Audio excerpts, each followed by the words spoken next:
Baiklah, kali ini kita masuk kepada materi mengenai RAN. Apa itu RAN? Mungkin tadi sudah dijelaskan ya oleh pemateri yang menjelaskan atau memaparkan materinya mengenai RAN atau Ar-Rohan. Jadi, RAN tadi sudah dibahas oleh pemateri yang dari segi bahasa itu artinya menahan. Nah, secara bahasa RAN itu menahan, sehingga perlu kita analisis ya, ternyata apa yang ditahan. Nah, yang ditahan itu biasanya pada akad RAN itu adalah barang. Jadi menahan harta ya, yang mungkin di fikih muamalah pertama sudah dibahas. Harta itu apa ya? Harta itu baik dia bersifat materi maupun non materi, yang penting dia bernilai dan bermanfaat dan dapat dipindah alihkan kepemilikannya. Nah, yang ditahan adalah harta yang berbentuk misalnya benda atau materi. Nah, makanya sering orang menyatakan bahwa RAN itu merupakan jaminan atau barang yang ditangguhkan. Jadi kalau RAN itu biasanya merupakan akad pelengkap ya, akad pelengkap dari akad-akad sebelumnya. Jadi materi-materi sebelumnya kita sudah bahas, ada akad di fikih muamalah pertama ya, ada akad murabahah, ada akad musyarakah, ada akad mudharabah, lalu ada akad wadiah yang hari ini kita wadiah, lalu ada akad qard. Nah, akad-akad itu ya yang merupakan satu satuan akad, dan di sini ada akad RAN yang melengkapi. Kita contohkan. Misalnya ada akad qard. Kita kembali ke akad qard. Apa itu akad qard? Qard ini adalah akad pinjam meminjam atau hutang piutang. Ya, seseorang meminjamkan hartanya lalu dikembalikan sebesar nilai yang dipinjamkan atau yang dihutangkan. Itu adalah qard, yaitu qard. Makanya sering kita sebut qard ini adalah hutang piutang. Nah, biasanya orang yang telah menggunakan akad qard itu kan dalam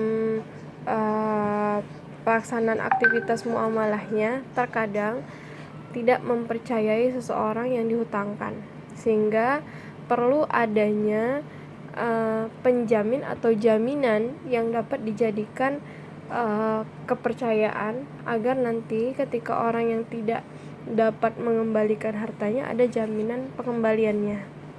Nah, jadi untuk memperkuat kepercayaan antara orang yang berhutang dan berpiutang, maka dibutuhkanlah ada akad lain. Nah, di sini ada akad pelengkap. Ya, akad pelengkapnya kita contohkan dengan akad RAN yang hari ini kita bahas. Akad RAN itu yang menahan harta, lalu yang dijadikan jaminan atau barang. Sehingga dalam akad qard ada akad RAN di dalam akad qard. Nah, pada saat orang yang berhutang piutang tadi, ya kan, adanya jaminan, maka jaminan tersebut inilah yang disebut dengan akad RAN. Nah, seperti itu dia ya. Jadi RAN ini biasanya dijadikan akad pelengkap yang sudah ada akad yang berdiri, namun dia melengkapi akad yang lainnya. Itulah dia akad RAN ini ya. Itu bisa, dan biasanya itu berdiri atau melengkapi akad qard biasanya ya. Kita contohkan juga dengan akad yang kedua. Ini akad qard. Lalu misalkan akad murabahah. Kenapa saya contohkan akad murabahah? Karena akad murabahah ini sering dilakukan atau dilaksanakan atau dipakai dalam produk perbankan syariah. Kita contohkan nasabah nasabah ingin membeli sepeda motor ya, atau kereta ya, sepeda motor atau kereta. Lalu ia mengajukan kepada bank syariah.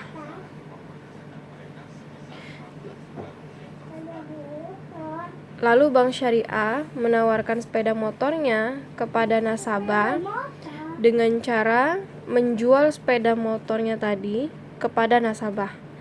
Maka bank syariah beli dulu ke showroom. Kemudian sudah dibeli oleh bank syariah, maka sepeda motornya itu sudah menjadi kepemilikan bank syariah. Bank syariah telah memiliki sepeda motor yang dia beli dari showroom. Kemudian bank syariah jual kepada nasabah itu sepeda motornya. Kemudian dalam akad murabahah, kita ulangi ya, bahwa akad murabahah itu adalah jual beli di mana penjual itu memberi atau menginformasikan kepada pembeli maksud saya. Penjual menginformasikan kepada pembeli berapa harga pokok beserta berapa keuntungan yang diambil oleh si penjual kepada si pembeli, sehingga pembeli tahu margin atau keuntungannya itu berapa yang diambil oleh si penjual. Nah, begitu juga dengan yang di bank syariah. Bank syariah menjual sepeda motornya kepada si nasabah, ya kan, beserta dengan menyebutkan berapa margin yang diminta oleh si bank syariah. Setelah berdua menyepakati, artinya nasabah menyepakati margin yang diminta bank syariah atau keuntungan yang diminta bank syariah, maka akad ini akan berjalan. Nah, di sini ketika penyerahan sepeda motor, ya kan?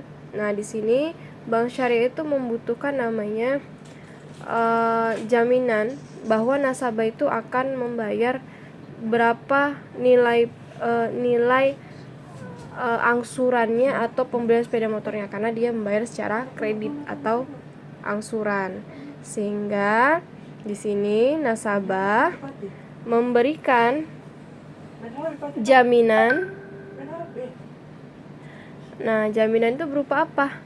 Jaminannya itu bisa berupa kesepakatan bersama. Misalnya nasabah, kita contohkan jaminannya misalnya surat hak milik tanah, sehingga nasabah memberikan surat itu kepada bank syariah dan itulah sebagai jaminan. Nah, jaminan di sini, nah inilah dia yang merupakan namanya akad ran. Nah, itu dia. Jadi ini ilustrasi dari akad ran yang digunakan oleh perbankan ya. Namun memang biasanya akad ran ini ada digunakan oleh pegadaian syariah. Makanya kalau arti gadai itu kan menangguhkan ya, atau menangguhkan barang ya. Makanya ran ini sering orang menyatakan bahwa akad gadai gitu. Padahal sebenarnya ran ini merupakan akad jaminan. Itu dia ya. Jadi gadai syariah itu tadi yang sudah dipaparkan oleh pemateri ya. Dan akad ran inilah yang sering digunakan oleh pegadaian syariah.